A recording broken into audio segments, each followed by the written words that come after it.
멜로님 혹시 스트링 신스가 어떤 부분은 크고 그래서 오토메이션으로 줄이긴 했는데 베이스랑 킥을 연결시킨다는 말이 믹스책에 있는데 그게 무슨 뜻인가요? 베이스랑 킥을 연결시킨다고요? 그러니까 그런 거 아닐까요? 베이스가 우리가 화성악기로 안 치고 거의 리듬악기로 치잖아요. 그거를 뭐 두 개를 약간 묶는다 그런 느낌 아닐까요? 사운드적으로. 그게 책으로 설명이 되어 있는데 잘 안 되는데 요령 같은 게 있나요? 솔직히 말해서 책으로 막 몇 dB를 깎아라 뭐를 해라 나오는데 실질적으로 그게 정답이 없는 게 그거는 그냥 간단한 가이드라인 정도지 그렇게 한다고 무조건 사운드가 프로 사운드가 나오는 게 아니거든요. 그래서 해보면서 느껴야 돼. 프로가 만들어 놓은 사운드를 내 거랑 비교해 가면서 어떻게 하면 이런 소리를 낼까 하면서 그 사람들이 추천해준 컴프레서나 이퀄라이저로 만져가면서 연구를 해야 돼요. 그대로 한다고 그 사운드가 나올 수가 없는 게 왜냐면은 사운드라는 게 악기마다 다르고요. 녹음을 받아진 환경에 따라 다르고 치는 사람의 연주 실력에 따라 또 다르고 이러기 때문에 그때그때 맞춰서 플러그인들을 알아서 걸어줘야 되거든요. 그리고 기타를 녹음하고 나서 믹싱 마스터링으로 해서 다듬어야 된다고 하는데 그건 무슨 뜻인가요? 기타 녹음하고 나서 믹싱 마스터링으로 다듬긴 해야죠. 왜냐면 사운드 자체는 날것의 소리다 보니까 녹음 받아진 소리로 앨범을 낼 수가 없어요. 녹음 받아진 소리를 이퀄라이저를 통해서 불필요한 대역대를 깎아주고 컴프레서를 통해서 크거나 작은 소리를 부스트해주거나 이제 감소시켜 준 다음에 소리를 매끄럽게 만들어 준 다음에 그 다음에 이제 어느 정도 다이나믹 레인지를 확보해 놓고 나서 그 다음에 이제 마스터링 과정을 통해서 음압을 높여주고 이런 과정을 거쳐야 되죠. 사실 이론만 보고 공부를 하게 되면은 힘들어요. 레슨을 돈 주고 배우시는 게 훨씬 더 낫습니다. 진짜 이런 아주 고급스러운 질문 좋아요. 라이브랑 녹음이랑 느낌이 확 다른 이유가 뭘까요? 자, 여러분들 라이브는 여러분들이 이제 노래를 직접 사람들 앞에서 불러보시면 알겠지만 변수가 존재해. 그 환경에서 마이크의 상태 그리고 스피커의 상태 그리고 나의 목 상태 이런 거에 따라서 라이브의 컨디션이 확 달라진다고 볼 수 있는데 그래서 방송국에서는 라이브 같은 거를 이제 노래 가수들한테 시킬 때 웬만하면은 기타도 잭 안 꽂고 MR을 틀고 기타 치는 척을 한다든지 바이올린도 그냥 마이크 안 갖다 대고 연주하는 척만 한다든지 가수들한테도 립싱크하는 척만 하라고 한다든지 왜냐면은 이제 변수를 줄이기 위해서 그렇게 하는 거거든요. 라이브 할 때랑 녹음이 된 거랑 조금 이제 다를 수밖에 없는 거죠. 왜냐면 라이브는 끊어서 갈 수가 없다 보니까 녹음된 거는 최상의 것을 갖다 쓰잖아요. 여러 번 부르다가 그 중에 나온 것들 중 가장 최상의 것을 잘라서 갖다 쓰기 때문에 라이브랑 녹음이랑 느낌이 확 다를 수밖에 없어요. 그리고 마이크의 질감도 다르거든요. 여러분들이 들으시는 이 마이크는 컨덴서 마이크로 목소리가 진짜 세세하게 ASMR처럼 정말 자세하게 들리는데 라이브 상으로 여러분들이 듣게 되는 마이크는 다이나믹 마이크가 대부분이거든요. 이 마이크는 조금 감도가 약해. 그래서 약간 라이브 할 때 부르면은 여러분들의 목소리 세세한 부분 하나하나를 정말 질감 하나하나 다 살려서 받기가 좀 힘들어. 약간 둔탁한 친구라. 아, 혹시 나가수 같은 것도 똑같은 건가요?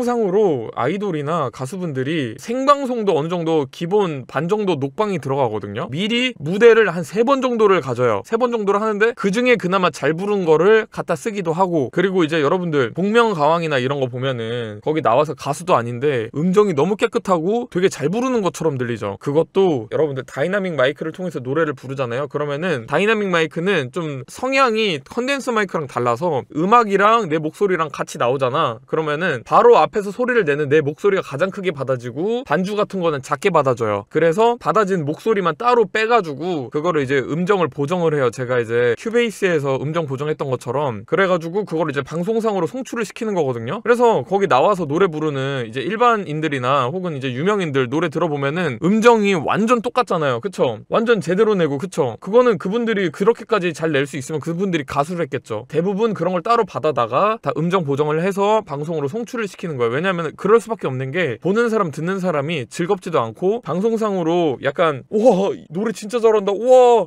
대단해 막 이런 느낌을 느껴야 되는데 막 음정 완전 부정확하고 막 이런 게 나와봐. 그러면 연예인들이 와 저 사람이었다고 막 이런 식으로 놀라는 것도 별로 공감도 안 될 거고 아무튼 여러 가지로 방송 자체가 질이 엄청 떨어지게 보일 수 있거든요. 하이오누 같은 경우는요. 여러분들 웬만한 가수들은 이제 뭐 정말 생방송에서 바로 나와서 노래 부르는 거 아니고서야 어느 정도 음정 보정을 다 해요. 회사 차원에서도 노래 부른 거 목소리만 따로 가져다가 튠 잡아가지고 방송국으로 보내주거나 아니면 방송국 자체적으로 그걸 하거나 그렇습니다. 여러분들 MBC를 비하하고 가수를 언제 디스를 했어요. 여러분들 그냥 시스템을 알려드리는 거죠. 여러분들 아하 가수도 아닌데 아나운서 분이나 연예인들 노래 잘 부르는 이유가 있었구나. 어느 정도 기본적으로 잘 부르긴 할 텐데 음정 보정은 다 들어갑니다. 여러분들 하이오누는 음정 보정을 하지 않는 걸로 아는데요. 여러분들 그러니까 이런 카더라가 진짜 잘못된 게 여러분들 사람이죠. 사람으로 태어났으면은 음정이 100% 제대로 낼 수가 없어요. 음정을 아무리 열심히 낸다 하더라도 이 원음에서 어느 정도 살짝 떨어지거나 살짝 더 높거나, 그러니까 플랫이 되거나 샵이 되거나 이런 게 있을 수밖에 없거든요. 하현우든 이수든 박효신이든 음정 보정을 안 할래 안 할 수가 없어요, 여러분들. 그러니까 요런 유언비어 같은 거 여러분들 뭐뭐 한다던데요. 예, 이런 거 다 유언비어입니다. 음악 대장 깐다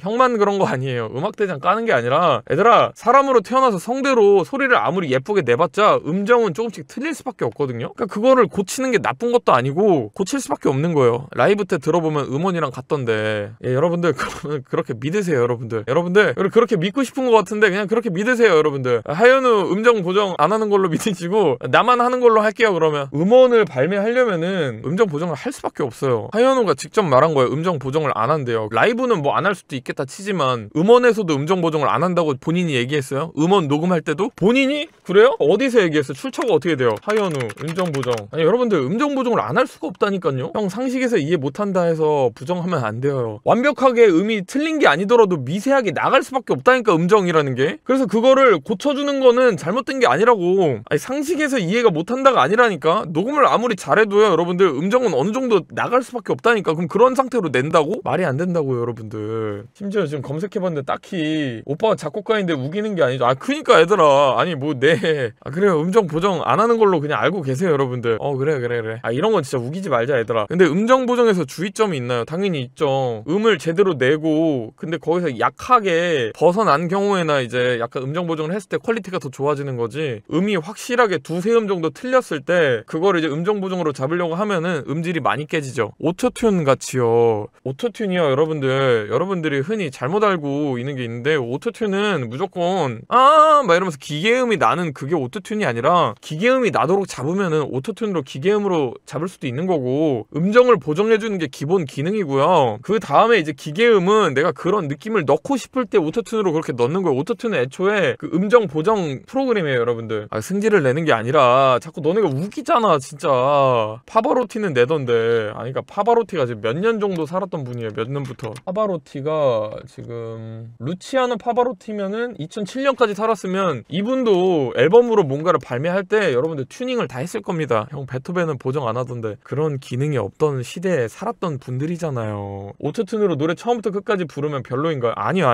그런 게 아니고, 오토튠은 그냥 말 그대로 여러분들 음정을 보정해주는 플러그인인데, 그거를 여러분들이 기계음처럼 내려고 했을 때 그렇게도 쓸 수 있는 거고, 음정 보정으로 쓸 수도 있는 거고, 오토튠으로 노래 처음부터 끝까지 부르는 게 별로인 게 아니라 오토튠은 처음부터 끝까지 걸 수밖에 없어요. 근데 그 거는 게 아무래도 거는 게 기계처럼 거느냐 안 거느냐 두 차이일 뿐인 거지. 파바로티 변호인당 선임 중. 아니 얘들아, 오토튠을 걸고 음정을 보정하는 게 잘못된 게 아니라니까요. 좀 짜증이 나네요. 그 뭐지, 베이스도 믹싱 마스터링이 필요한가요? 당연하죠. 모든 악기들 있죠, 여러분들이 딱 들었을 때 되게 좋아 보여도 음원으로서 쓰려 그러면은 불필요한 대역대가 엄청 많이 포함되어 있어서 깎아주거나 부스트해주거나 해야 됩니다 여러분들. 그러면 모든 악기에 다듬는 작업이 필요한 거예요. 당연하죠. 모든 악기는 다 다듬어야 됩니다. 형 비틀즈는 보정 안 했대. 그때는 그런 기능이 없었나 보지. 근데 최근까지 활동하는 비틀즈 멤버는 앨범 낼 때 보정을 안 할 수가 없어요 여러분들. 내가 너네 전문 분야에 대해서 예를 들어서 밤키가 약사잖아. 근데 야 비아그라? 그냥 아무나 먹어도 된대. 먹으면은 뭐 몸이 좋아진대 막 이러면서 헛소리 떠들고 다녀봐. 형 비아그라는요 혈압 관련해서 저혈압 환자나 막 이런 사람한테만 처방을 해야 된다. 아닌데? 네가 아는 상식이 왜 전부일 거라고 생각하지? 이러면 어때요? 기분 안 나빠? 잘 알고 있다고요?